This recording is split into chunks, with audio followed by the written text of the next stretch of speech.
Hello, so this is going to be a quick video on my most recent haul of stuff, and there'll be some of these videos coming up over the next couple of weeks when I get some spare time over what I've got. So for the gas mask people, there's a Czech LPS gas mask from World War II, and this is interesting because it's a Czech, basically, mask that was made under occupation. I'll do obviously all the full information on it during the video, but it's kind of interesting because it came from a series of masks designed off of the British Mark IV, and you can kind of see some of the Mark IV influence in it. But also you can see kind of how it's slowly evolving into what will become the CM3 over time as well. So that's quite interesting. And it's got its original tin and everything. The filter's more modern than the mask. But I'll show you most of the information's on the chin. It's not always that easy holding stuff up on camera. So you go LPS from 1938. What's this? Yeah, this one is 38. But the filter is actually from, I think it was 42, or 1940, yeah. And you can see that there's a Nazi Reich Eagle stamp on there. Quite blurry, but yeah, there's the Reich stamp because it was occupied Czechoslovakia.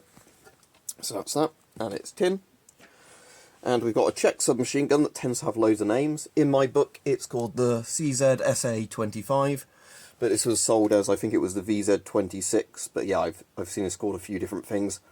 But this is pretty cool. So this is a deactivated gun. It's got a folding stock that acts both as a foregrip, if you're firing it in this position, and as a shoulder stock. And it was one of the first submachine guns that was mass-produced to actually have a telescopic bolt. So this was apparently the main gun that inspired the Uzi. Because of the, like the mag and the handle style bullpup design with a telescopic bolt, sort of blowback mechanism, rather than having, your mag further forward from the trigger. So that's pretty cool. So that'll be good for a video. And I think the most interesting one of these is this really old musket. So this is an antique firearm, so it's completely working. It's actually in a fireable condition, but obviously, because I don't have a firearm certificate or any of that, I won't be shooting it. But I'll be restoring it to a degree. I've already given it a polish. I'll be cleaning the inside of the barrel, and I'll do a more long video on it soon. So it's a percussion cap style design, which means that you've got, I know people like don't ever dry fire these, blah blah blah, but whatever. So it's quite hard to do with one hand because of the tension of the hammer. So yeah, there you go. So you put your percussion cap there. Now would fire.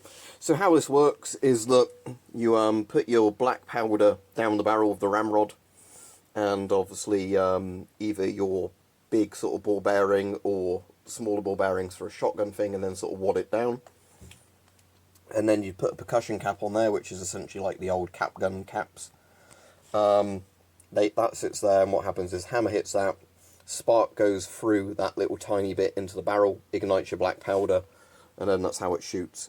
So musket operation, although this is from the sort of later mid-1800s period where,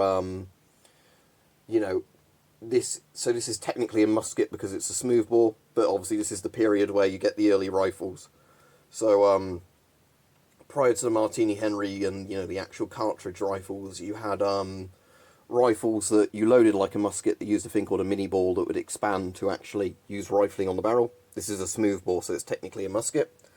But yeah, this is what technically is known as a percussion cap shotgun, I believe. Like smoothbore, but yeah, it's easier just to think of it as a percussion cap musket because it's, it was designed to basically either use one big sort of slug type thing or a load of sort of smaller shot shells. So yeah, that'll be the things I'm doing videos on in the next couple of weeks when I get periods of time to sort of do them. But yeah, hopefully that'll be interesting.